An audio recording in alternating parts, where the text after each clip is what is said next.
Live to the White House, here is the First Lady, Melania Trump.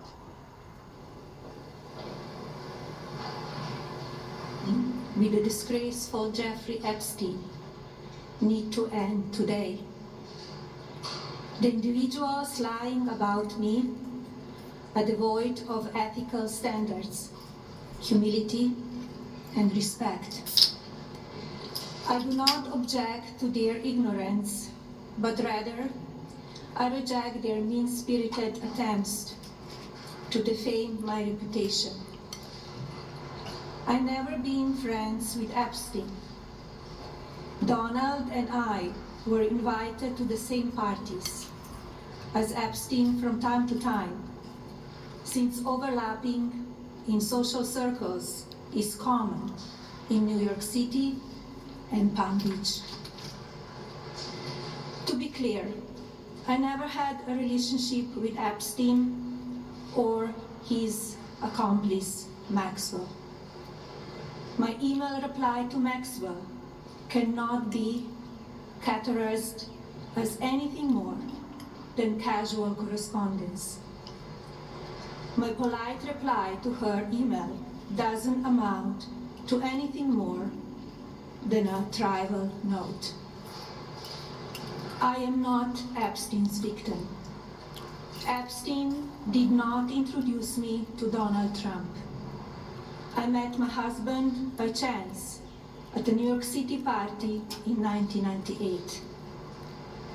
This initial encounter with my husband is documented in detail in my book, Melanie. The first time I crossed paths with Epstein was in the year 2000 at an event Donald and I attended together. At the time, I had never met Epstein and had no knowledge of his criminal undertakings. Numerous fake images and statements about Epstein and me have been circulating on social media for years now. Be cautious about what you believe. These images and stories are completely false. I'm not a witness or a named witness in connection with any of Epstein's crimes. My name has never appeared in court documents, depositions, victim statements, or FBI interviews surrounding the Epstein matter. I have never had any knowledge of Epstein's abuse of his victims. I was never involved in any capacity. I was not a participant, was never on Epstein's plane, and never visited his private island. I have never been legally accused or convinced of a crime in connection with Epstein's sex trafficking, abuse of minors, and other repulsive behavior. The false smears about me from mean-spirited and politically motivated individuals and entities looking to cause damage to my good name, to gain financially and climb politically, must stop. My attorneys and I have fought these unfounded and baseless lies with success and will continue to maintain my sound reputation without hesitation. To date, several individuals and companies have been legally obligated to publicly apologize and retract their lies about me, such as Daily Beast, James Carville, and HarperCollins UK. Now is the time for Congress to act. Epstein was not alone. Several prominent male executives resigned from their powerful positions after this matter became widely politicized. Of course, this doesn't amount to guilt, but we still must work openly and transparently to uncover the truth. I call on Congress to provide the women who have been victimized by Epstein, with a public hearing specifically centered around the survivors.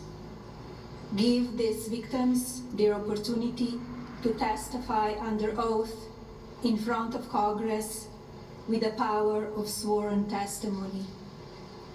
Each and every woman should have her day to tell her story in public if she wishes, and then her testimony should be permanently entered into the congressional record. Then, and only then, we will have the truth. Thank you.